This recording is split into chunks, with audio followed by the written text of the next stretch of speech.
네, 오늘은 본문 말씀이 진짜 긴데, 정말 제가 간단하게 말하겠습니다.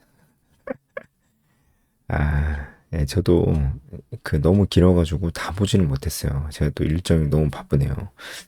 어, 그래서 제일 중요한 구절이라고 판단이 되는 히브리서 11장 1절에서 3절까지 말씀이랑 맨 뒤에 말씀들, 이제 그 39, 40절 말씀만 제가 해설을 해드리겠습니다.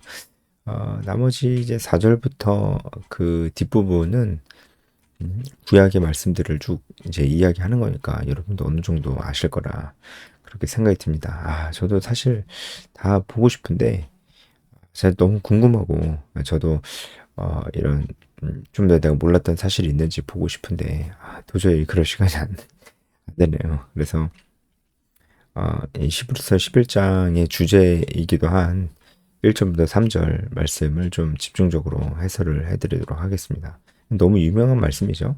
믿음은 바라는 것들의 실상이다. 이렇게 얘기하고 있습니다. 여기서 실상이라는 단어를 좀 주목해서 볼 필요가 있습니다. 휘포스타시스입니다. 실상은 헬라어로 휘포스타시스인데 이 휘포스타시스의 의미가 뭐냐? 몇 가지 의미들이 있어요. 뭐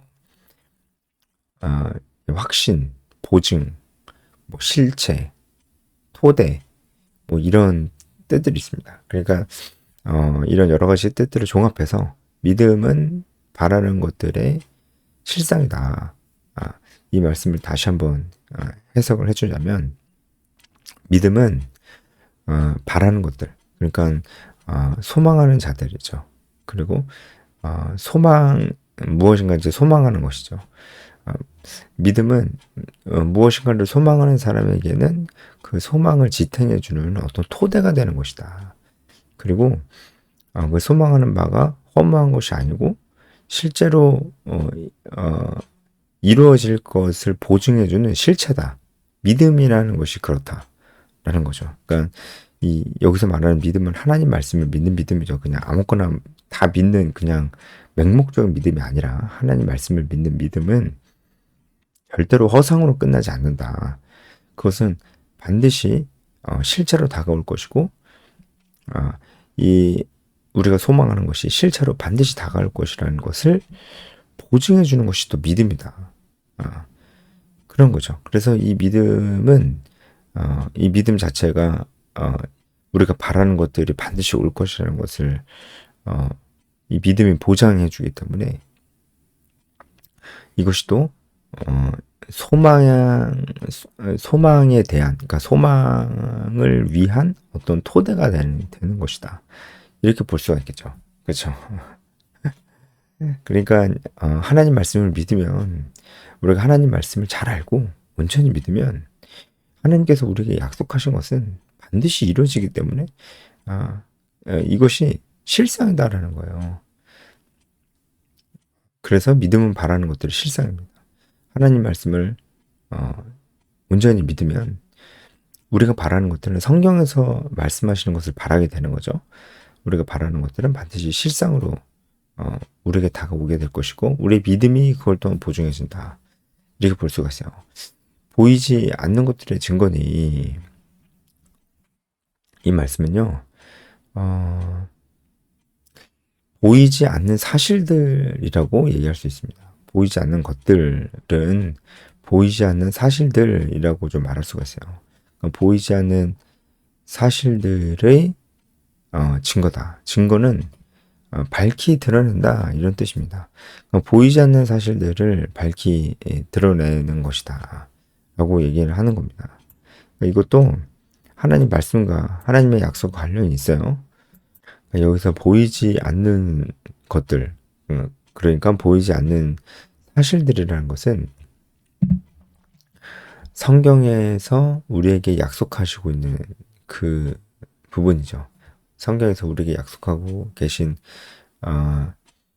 그것이 약속을 하고 계신데 아직 보이진 않아요. 그런데 이것이 반드시 폭로되고 밝게 드러나게 될 것이다라는 거죠.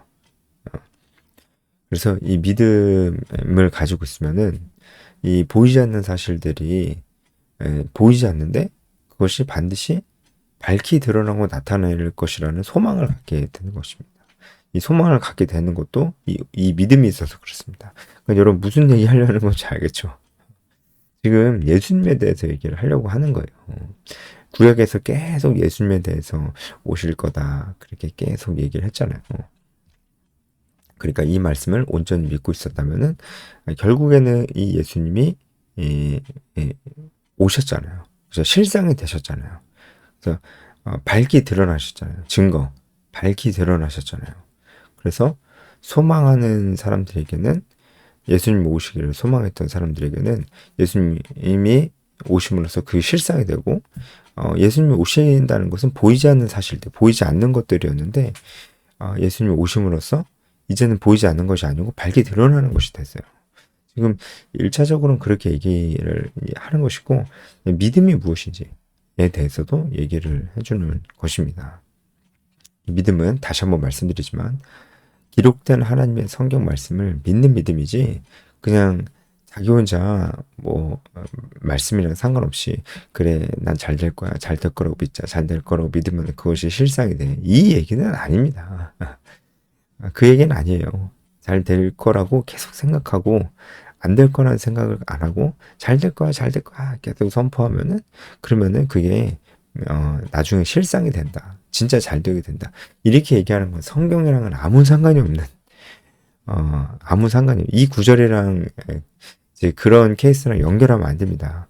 여기 믿음은 자기가 뭐 잘 될 거라는 믿음 아니면 뭐 다른 어떤 것이든 성경에서 말하고 있지 않는 그것이 아무리 좋은 것이라고 할지라도 그런 믿음은 이 실상이 안 될 수도 있어요. 이게 증거가 안 될 수도 있어요. 안 이루어질 수 있으니까. 근데 하나님 말씀은 반드시 이루어지기 때문에 그것이 실상이고 그것이 증거가 되는 것입니다. 이때 필요한 게 믿음이라는 거예요. 믿음이 있어야 소망을 하고 이제 이 믿음이 하나님 말씀에 근거한 믿음이어야지 진짜 바라는 것이 실상이 되는 것을 알게 되는 것이죠. 자, 그래서 이 믿음에 대해서 얘기를 하고 있는 것입니다. 그 2절 보면 선진들이 이로써 증거를 얻었다는 거죠. 그러니까 믿음의 선배들, 구약의 믿음의 선배들을 얘기하는 거죠. 그들에게 증거를 얻었다. 선진들이 믿음을 가지고 있다 보니까 그로 말미암아 이 증거를 얻은 거예요. 하나님께서 분명히 나타내 보여주실 것이다. 하나님께서 분명히 밝히 드러내실 것이다라는 이 메시지를 받은 겁니다. 선진들이. 그래서 이로써라는 것은 이제 믿음이죠. 선진들이 믿음을 가짐으로써 이 증거를 얻게 된 겁니다. 믿음을 가졌더니 메시아께서 그리스도께서 반드시 오실 것이라는 것이 더 확실히 되고 믿음으로 하나님 말씀대로 순종하며 살았더니 그리스도가 우리를 위해서 와서 대속 죽음을 이루실 것이라는 것이 더욱더 확실해지는 거예요. 하나님 말씀대로 믿고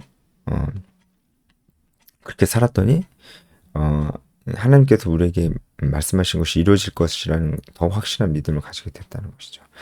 그래서 이제 4절부터 그런 얘기가 나옵니다. 믿음이 있었던 우리 선배들이 겪었던 얘기들이 이제 나오는 것이죠. 그래서 3절을 좀 한번 보겠습니다. 3절.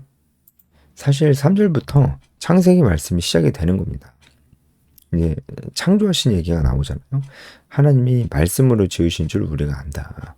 이것도 믿음으로 하는 거예요. 왜냐면은 하나님이 이 세상을 만드실 때 거기 있었던 사람이 없었어요.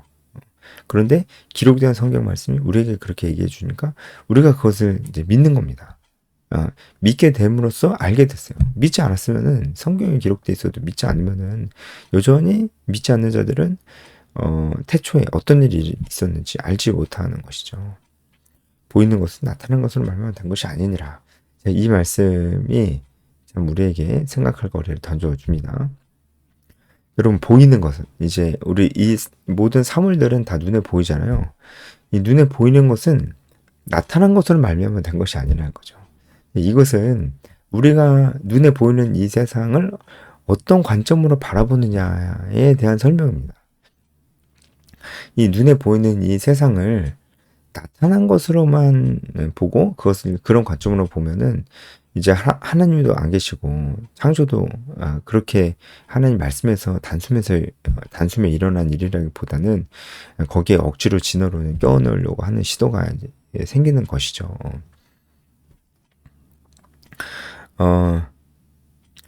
그 보이는 것은 우리 눈에 보이는 것은 그것이 눈에 보이게 이렇게 눈에 보이고 또 만질 수도 있게 이렇게 그 나타난 것만으로 되는 것이 아니다. 이제 다시 한번 설명해 드릴게요. 그러니까 보이는 것이라는 것은 세계관을 얘기하죠. 우리의 세계관은 이렇게 물질 세상에 나타난 것으로만 우리의 세계관이 형성된 게 아니라는 거예요. 아무리 하나님을 모르는 자들도 모든 것을 다 보고 모든 것을 다 경험할 수 없기 때문에 그래요. 모든 것을 다 보고 모든 것을 경험할 수 없는데 어떻게 전 세계를 알아서 딱 나는 눈에 보이는 그 세계만 믿어. 딱 이렇게 얘기할 수가 있을까요? 정말 자기가 눈에 보이는 세계만 믿을 수 있는 사람이 없어요. 모든 것을 다 보고 경험해 볼 수 없기 때문에 미국에 한 번도 못 가도 미국이 있다고 그러면은 자기가 눈으로 본 적이 없지만 그냥 그런 줄 아는 거예요. 세계관은요 이런 식으로 형성됩니다. 세계관은 이 세계관을 나타내는 보이는 것은 이게 나타난 것 물질 세계로만 되는 것이 아니고 우리의 세계관은 무엇으로 된다는 겁니까? 우리의 세계관은 믿음으로 된다는 거예요. 우리가 하나님 말씀에 근거한 온전한 믿음을 가지고 있을 때 성경적 세계관을 가질 수 있고 그렇게 성경적 세계관의 한 가지 예시가 창조론이라는 거예요. 진화론은 틀렸다. 뭐 거의 그렇게 확정적으로 얘기를 하고 있는 말씀이라고 볼 수 있습니다. 그런 것입니다. 우리의 세계관은 정말 눈에 보이는 것으로 만들어진 게 아니고 정말 하나님 말씀을 믿는 우리의 믿음으로 우리의 세계관이 만들어지는 겁니다. 그러니까 이 세계가 달라 보여야 돼요. 여러분은 이 세계가 달라 보이십니까? 아니면 예전엔 그랬었는데 지금은 전혀 그것과는 상관없이 사십니까? 우리가 정말 하나님 말씀 믿는 믿음이 있다면 우리의 관점과 우리 세계관이 반드시 달라져야 됩니다. 반드시 왜 사는가? 무엇을 가장 중요하게 여기는가? 무엇이 이루어지기를 제일 바라는가? 이런 것들에 대한 질문이 정말 하나님 나라와 관련이 있어야 돼요. 정말 하나님 나라와 관련이 있어야 됩니다. 그것 자체가 우리의 세계관이 됩니다. 여러분 이제 뒷부분 39절 40절도 여러분들이 충분히 하실 수 있을 것이라 믿습니다. 여기까지 하겠습니다.